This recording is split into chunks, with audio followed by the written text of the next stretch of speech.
nickel, not another dime. Not another nickel, not another dime.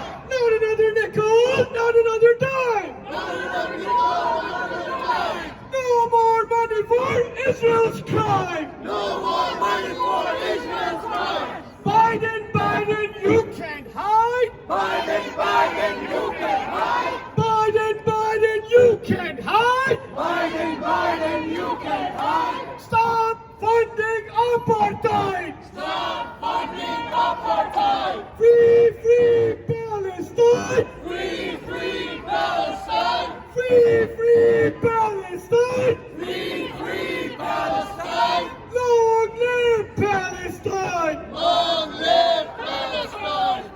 And now, I would like to invite Brother Mohammad Sunkari from USPCN.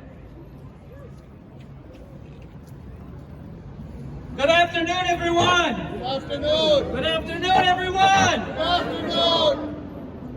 We're here. I'm not going to repeat what others have said. That's the difficulty of going last. You run out a lot of material. But we're all here with a unified message for a unified cause. We know over the last few weeks in Palestine, we've seen the brutality of the Israelis, killing young people in the West Bank, beating worshippers young and old in the Al-Aqsa Mosque.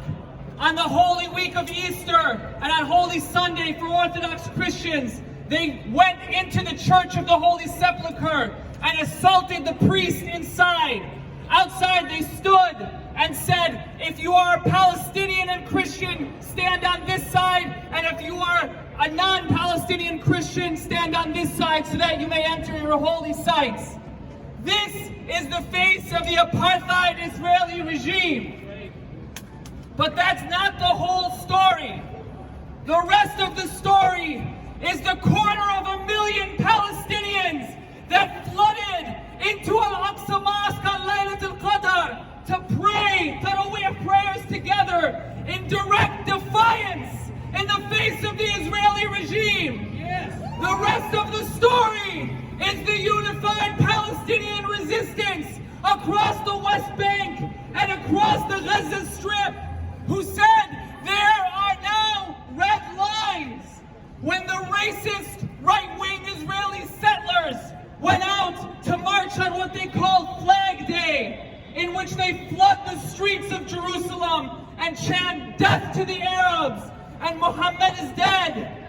It was the Israeli police that stopped them from entering the old city.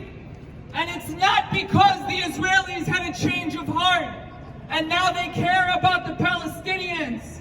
It's because they knew that the Palestinian resistance would respond with an eye for an eye and a tooth for a tooth for those racist Israeli settlers if they dared to walk into the old city and desecrate it as they had done the year before. We saw the capability of the unified Palestinian people last year, and the Israelis learned a very, very important lesson because of that.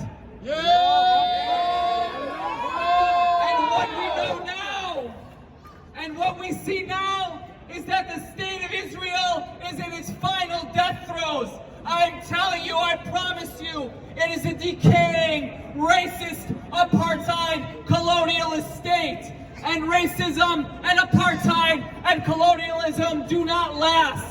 Israel is pushing further and further to the right because they know that their time is limited. The future belongs to my generation and the generation after us. The future belongs to a free Palestine from the river to the sea, and Israel will belong in the dustbin of history with all the other racist and colonial countries that came before it.